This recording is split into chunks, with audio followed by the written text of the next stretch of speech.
हम RS तरह RS फिर सेंटर से आज आप लोग को हम पढ़ाने जा रहे हैं हीट में expansion of solid liquid and gas, माने थर्मल एक्सपेंशन के बारे में पढ़ाने जा रहे हैं। थर्मल एक्सपेंशन में जानना जरूरी है।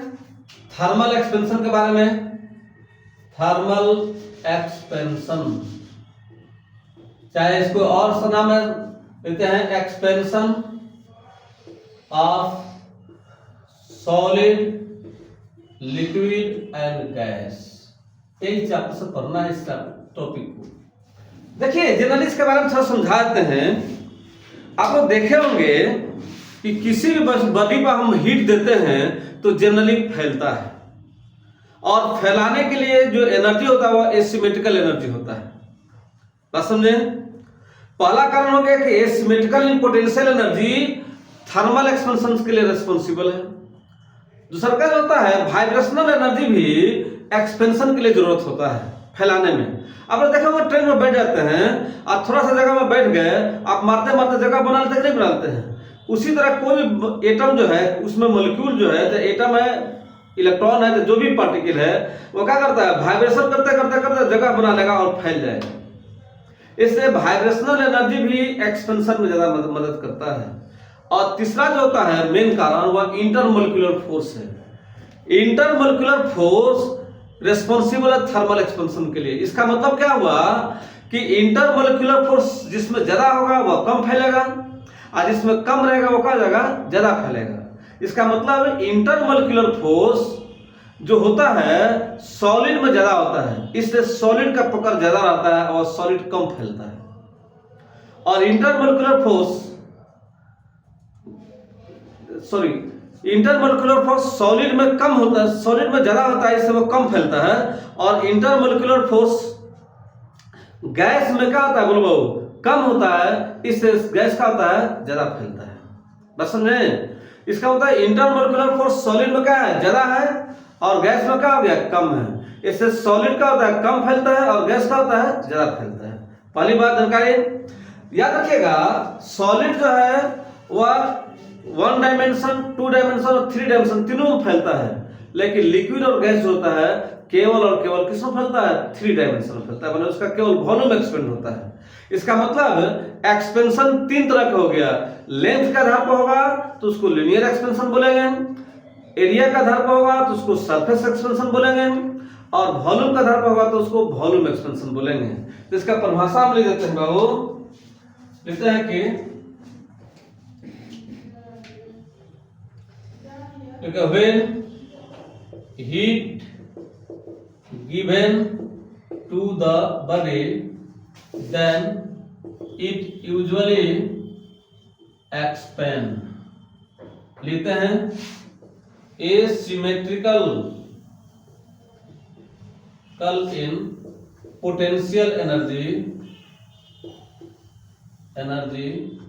is responsible for thermal expansion। तो दूसरा कौन सा लिखते हैं, vibrational, due to vibration body can be expand। लिखता है कि फिर intermolecular force is responsible for thermal expansion. लेते हैं intermolecular force is maximum in solid while minimum in gas, so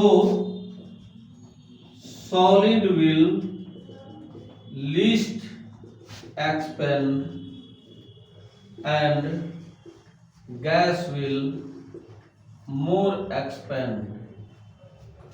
solid can be expand in 1 dimension 2 dimension and 3 dimension, while liquid and gas will expand in 3 dimension only. अब जानते हैं कि तीन तरह का expansion हो गया, 1 डायमेंशन, 2 डायमेंशन, 3 डायमेंशन। 1 डायमेंशन मतलब एक दिशा में होगा, 2 डायमेंशन मतलब एक साथ दो एक्सिस को कवर करेगा, 3 डायमेंशन मतलब एक साथ तीन एक्सिस को कवर करेगा। इसका मतलब कि 1 डायमेंशन के आधार पर कुछ एक्सपेंड करता है उसको लीनियर एक्सपेंशन बोलेंगे, 2 डायमेंशन के आधार पर करेगा उसको सरफेस एक्सपेंशन माने एरिया एक्सपेंड कर गया, और 3 डायमेंशन के आधार पर वॉल्यूम एक्सपेंड करता है, इसको वॉल्यूम एक्सपेंशन बोलते हैं। तो पहला हो गया लीनियर एक्सपेंशन। तो लीनियर एक्सपेंशन के बारे में जानते हैं क्या है, समझ लीजिए। पढ़ा लेते हैं लीनियर एक्सपेंशन। लीनियर एक्सपेंशन देखिए, एक पढ़ना है फ्रैक्शन। फ्रैक्शन का मतलब होता है चेंज बाय ओरिजिनल। तो लिखते हैं the fractional change in length is directly proportional to change in temperature. Fractional change में होता है चेंज मतलब original, change delta L by original length directly proportional change in temperature का। तो चेंज का मतलब फाइनल से इनिशियल घटाते हैं बटा original, directly proportional change in temperature. ये प्रोपोर्शनल हटाएंगे तो एक कांस्टेंट लिखते हैं अल्फा, डेल्टा थीटा लिख सकते हैं। वेयर अल्फा को बोलते हैं, alpha is called coefficient of linear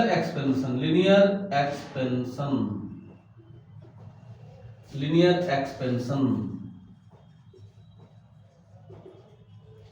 इसको तिरछा गुणा करो तो L माइनस L0 बराबर L0 अल्फा डेल्टा थीटा हो जाएगा। इसको इधर कर देंगे तो L बराबर L0 plus L0 alpha delta theta. इसमें से L0 को कॉमन निकाल लेंगे तो हो जाएगा 1 प्लस अल्फा डेल्टा थीटा। यही फॉर्मूला बन गया। लिख देंगे वेयर L क्या है, वेयर L को बोलते हैं फाइनल लेंथ, L0 क्या है तो इनिशियल लेंथ,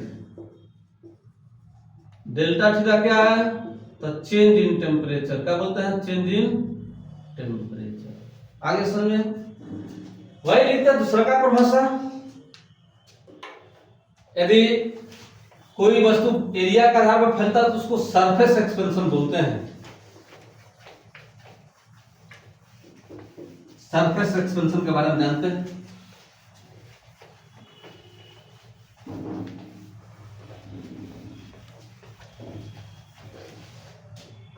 क्या लेते हैं, सरफेस एक्सपेंशन लिखते हैं बाबू। The fractional change in area is directly proportional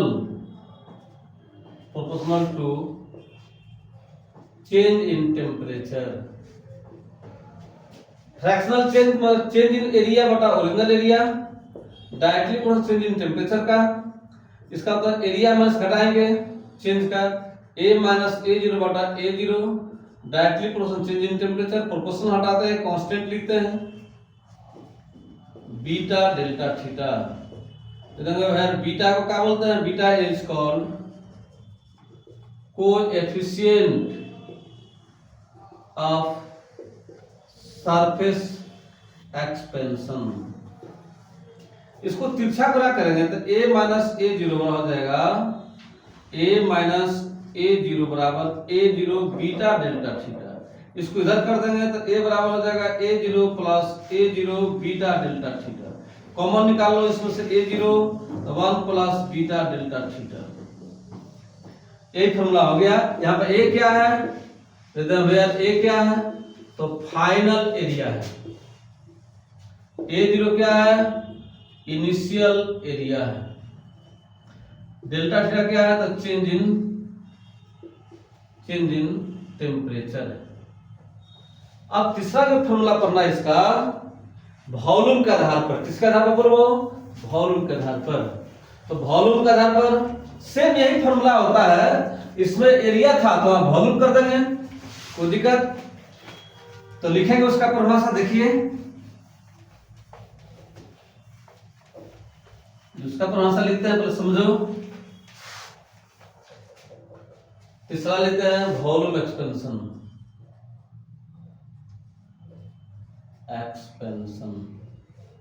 लिखते हैं the fractional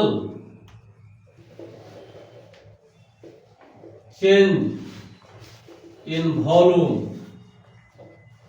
is directly proportional to change in temperature. देखो चेंज इन वॉल्यूम बटा original volume directly change in temperature हो गया। इसको V माइनस V0 बटा V0 प्रोपोर्शनल है तो गामा लिखते हैं डेल्टा थीटा लिखते हैं। फिर गामा का बोलते हैं? Gamma is called coefficient of volume expansion. इसको तिरछा गुणा करो तो V minus V0 gamma delta theta. इसको इधर कर देंगे plus V0 gamma delta theta. Common निकालो 1 प्लस गामा डेल्टा थीटा। ले देंगे फिर V क्या है? फाइनल वॉल्यूम है। V0 क्या है? इनिशियल वॉल्यूम है। डेल्टा थीटा क्या है? चेंज इन टेम्परेचर है। ओके, अब हम जानते हैं इसमें एक रिलेशन आएगा अल्फा बीटा और गामा में। तो लिखते हैं रिलेशन के बारे में जान लीजिए।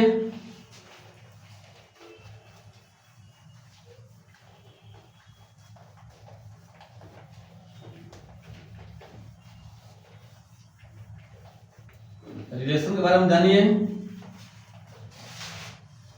देखिए लिखते हैं कि relation between alpha beta and gamma. देखिए वो ध्यान से, बीटा जो होता है 2 अल्फा के बराबर होता है और गामा 3 अल्फा के बराबर। एक नोट पॉइंट जानिए, इसके बारे में बताते हैं। 2 मेटल स्ट्रिप को ले लिया जाए इस तरह से, एक में सटा कर पैक कर दिया जाए इस तरह से।